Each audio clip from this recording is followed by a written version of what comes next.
This tree is 5 inches in diameter, planted at the same time as this tree, which is 8 inches in diameter. Now, why is that? All these trees are grafted in the nursery. This is the graft union. This is the rootstock, which does not produce fruit. This is the final variety, which is grafted on top. The nurseries plant hundreds of thousands of various rootstocks. Some of them may be disease resistant to phylloxera or nematodes or other soil-borne diseases. But most of the rootstocks will have varying degrees of vigor, which will control how large the tree gets.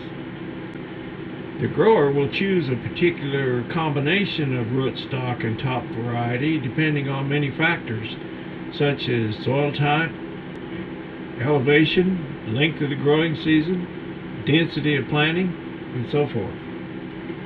The nurseries will grow many of these combinations based on orders they have from the growers, but they also do some on speculation, based on past sales and what they believe the market will demand. Now, these hundreds of thousands of nursery trees are still bud grafted by hand, one at a time, and I can explain how all that's done, but that's another video. Well, let's get back to why this one tree is so much bigger than the other one that is exactly the same age and was planted on the same day. Now, I mentioned earlier that the variety is grafted on top. When we graft onto a stump such as we are in this orchard, it's called top working. The part we're grafting onto is called the understock. The part we're grafting on is called the scion. Now, I showed you the graft union. You can see it's very close to the ground. When the growers buy thousands of trees and then plant them out into the orchards, sometimes a tree gets planted a little too deep, and the top variety starts to take root, and it being more vigorous than the understock or the rootstock, the tree begins to grow much more rapidly than the ones which are planted correctly. The term used to describe this condition is called sign-rooted. That tree is sign-rooted, meaning the sign on top of the rootstock has also taken root, so the tree is being fed much more nutrients than it would just through the rootstock.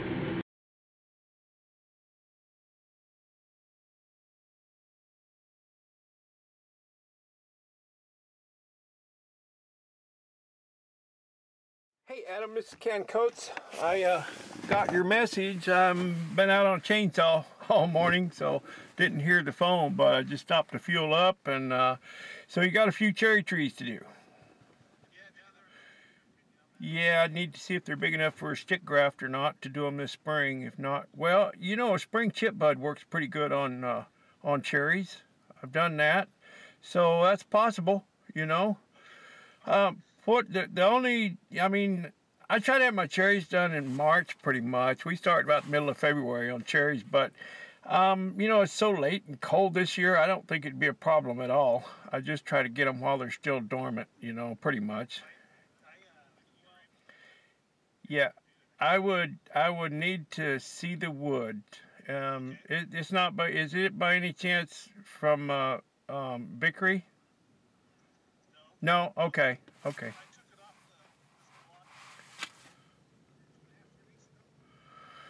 Well, yeah, that's kind of late to be collecting wood, but it might be if the buds are still real tight. We try to get it more in January or February, you know, before there's any chance of any kind of bud swell.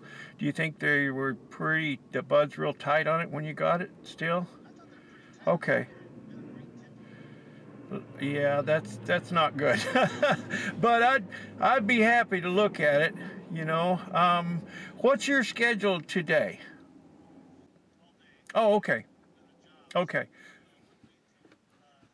Well, where is the sign wood? I'm pretty busy today. I'm trying to cut down 3,000 trees for my grafters, and then I got payroll to do too and another job to look at. So today, I'm about in the same boat you are on that. But where is the sign wood stored?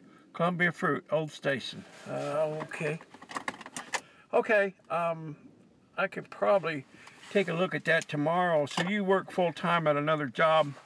What time do you get off work, or what time would you be available to look at the trees? Maybe tomorrow? After 5. Okay, okay. Well, it won't be today, but let me, I'll leave a message on your phone or text you or something tomorrow. Maybe we can put something together. Yeah, I got to run up on Stemelt and look at another job, see if the bark's slipping up there on apples today as well. So, yeah, it won't be today, but here today, or, well, it'll have to be tomorrow. I'm tied up Wednesday too, so, but we'll make it happen, Adam. We'll figure something out. We'll get together on it, and I'll let you know if we can do it or not. All depends on that sign wood. Well, you know that, yeah, we've done more of that this year. I've done it in the past, coral champagne, but it's been a few years back. And, you know, I've been putting on Skein on Sweetheart everywhere I go for 10 years probably. And thinking, boy, we're going to create a Skein glut, you know, and they just keep putting it on. But this year we did quite a lot of the coral champagne. I mean, I say quite a lot. That's just, I only know about the grafting that I'm doing. I don't know what's going on statewide or anything. But yeah, I will, Adam. I'll get when I get my schedule figured out tomorrow, I'll get in touch with you and we'll get this thing mapped out and see what we can do. Yeah. Alrighty. Well, we'll talk tomorrow. Thanks for the call, Adam. Sign wood with green tips. It just figures. 3,100 trees out here. When I started at 8 o'clock, my goal was to see if I could have it all cut down by 2. It's 12 now, and I'm more than halfway. I don't know, but the roads get shorter. But I'm running into some big trees, so I'm going to have to touch that chain up just a little bit. It's starting to get a little bit dull, and I just couldn't stood it. I'm going to have to fix it. Well, it is 1:39 and I am done with the chainsaw work. I have everything cut down, and now I'm going to cut up some ambrosia wood. Then I'm going to go up on the hill and look at the next job and see if the bark's slipping. A little higher elevation, about 2,500 feet. And then I'm going to go do payroll. And then I'm going to take the rest of the day off. About 5 o'clock, maybe 6. I should be able to take the rest of the day off. 35 degrees. And the wind's blowing out there. And it just sucks the life out of you.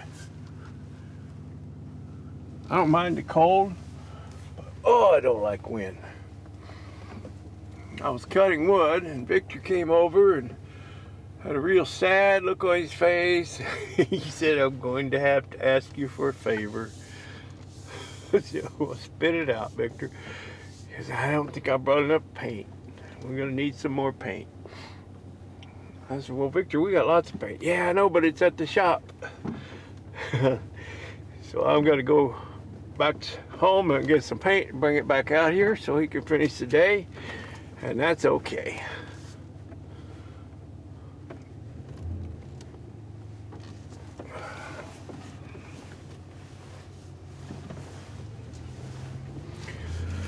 Okay, we're out of here.